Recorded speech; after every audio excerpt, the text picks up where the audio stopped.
Guys WhatsApp আজকে আমরা আরেকটা নতুন ভিডিও নিয়ে চলে আসলাম। আর টিভি দেখছি, টিভিতে ওর কাছে সুপার পাওয়ার এসে পড়েছে। দেখতে পাচ্ছেন কত ভালো সুপার পাওয়ার। এই সুপার পাওয়ারটা যদি আজকে আমার কাছে হতো তাহলে আমি মানে এই শহরে সবচেয়ে পাওয়ারফুল ব্যক্তি থাকতাম। আর আমাদের সুপার পাওয়ারটা লাগবে যেগুলো তো মুভিতে সবসময় মিথ্যায় থাকে। আর আমি তাড়াতাড়ি দেখেন কত সুপার পাওয়ার আমার কাছে একটা কাজ এসেছে। যখন এই কাজটা করতে পারলে আমি অনেক টাকা পাবো। Porsche 390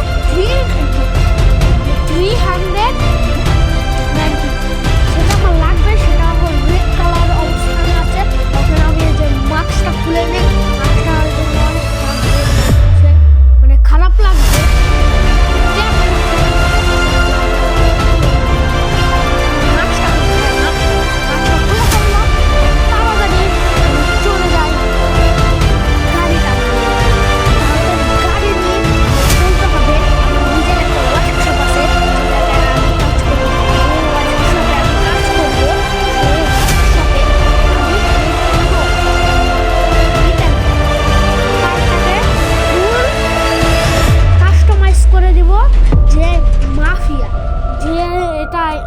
করতে বলেছে তার নাম মাফিয়া। এটা ব্ল্যাক কালার করতে বলেছে, তার নাম মাফিয়া। সে একজন মাফিয়া।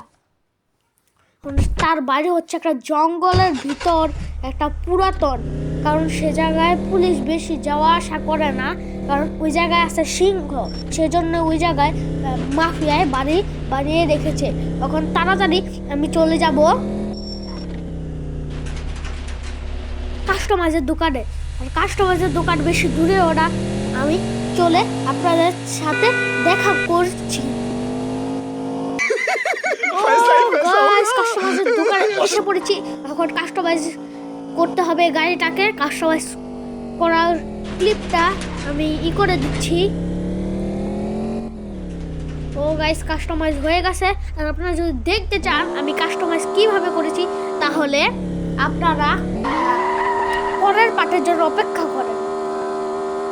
পরের পার্টে আপনারা দেখতে পারবেন আমি কিভাবে আমার পোর্শেটা কাস্টমাইজ করেছি। কারণ পোর্শেটা এখনো আপনারা দেখেননি, কিন্তু আপনাদের দেখাবো। প্লিজ এতক্ষণ ধরে ভিডিওটা দেখতেছেন, একটা লাইক করে দিন ভিডিওটা ভালো লাগলে। আর প্লিজ চ্যানেলটা সাবস্ক্রাইব করে পাশে থাকুন। তাড়াতাড়ি চলে যাব আমি ওই বসের বাসায়, মানে মাফিয়া বসের বাসায়। মাফিয়া বসের বাসা হচ্ছে একদম জঙ্গলের ভিতর। জঙ্গলের ভিতর আমি কীভাবে যাব? সেজন্য গাড়িটা নিয়ে তাড়াতাড়ি জঙ্গলের ভিতর যেতে হবে। কষ্ট হবে জানি। জঙ্গলের ভিতর চলে এসেছি। এখন মাফিয়া বসকে আমি গাড়িটা বিক্রি করে দিব। গাড়ি বিক্রি করা হয়ে গেছে। মাফিয়া বস যাওয়ার জন্য তেরো দিয়েছে। আর সিংহ ডাকলো। ও তাড়াতাড়ি চলে যাই। তাড়াতাড়ি চলে আমি শোরুমে গিয়ে কারটা কিনে ফেলি, তাহলে খুবই ভালো হবে। আর আপনারা দেখতে থাকে কিভাবে কারটা কিনি। কারটা অনেক দামি। কারটা আমার অনেক ফেভারিট, যেটা আমার কিনতেই হবে। কারটার যে স্প্রিং, ওই কারটা অনেক মানে শহরের সবচেয়ে দামি আর দ্রুতগতি কার। আর এই দেখতে পাচ্ছেন এটাই আমার বাড়ি, এই সাইডেরটা। আর আমরা শোরুমের একদম সামনে আছি। প্রায় শোরুমে পৌঁছেই গেছি। এই শোরুমে পৌঁছে গেলাম। ওখান থেকে বাইক দাঁড়া করানো। আচ্ছা দেখি ভিতরে গিয়ে একটা কারও দাঁড়া করা আছে। তখন আপনারা বলবেন পোর্শে কোথায়? দাঁড়ান, এই বাইক দেখাও না, কার দেখাও। এই পোর্শেটা গেল, এই যে পোর্শে। আপনারা পোর্শেটা দেখে নিন। আমি তাড়াতাড়ি শোরুমের ব্যাক সাইডে গিয়ে পোর্শেটা নিয়ে আসি। পোর্শেটা নিয়ে আসতে বেশি সময় লাগবে না, কারণ পোর্শেটা বেশি দূরও নেই। তাড়াতাড়ি চলে যাই আর দেখি পোর্শেটা কীরকম। আর এটা চালিয়েও দেখতে হবে। আর এই জায়গায় বোম ফুটালো, মানে বোম, মানে কি বলি, কি বলতেছে আমি নিজেও জানি। জায়গায় সেলিব্রেশন করলো আমি কাঠটা কিনে ফেলেছি। এখন কাঠটা নিয়ে আমি চলে যাব আমার বাসায়।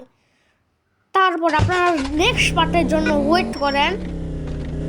আপনারা বলেন আমি কাঠটাকে কি কালার করব আর কিরকম করে আপডেট করব, সেটা আপনারা কমেন্টে বলে দেন। আর গাইস, আমি এসে পড়েছি। এটা হচ্ছে বাড়ির সামনে, আমার বাড়ির ভিতরে। আর দেখতে পাচ্ছেন পর্সাটা কত সুন্দর। আর এটা যদি নেক্সট পার্ট লাগে তাহলে তাড়াতাড়ি কমেন্ট করেন নেক্সট পার্টের জন্য। আর আপনারা প্লিজ লাইক করে দিন। যত লাইক বেশি লাইক হবে আমি নেক্সট পার্ট তত তাড়াতাড়ি আনার চেষ্টা করব। আমি নেক্সট পার্ট তাড়াতাড়ি আনার চেষ্টা করব। আজকের জন্য বাই বাই।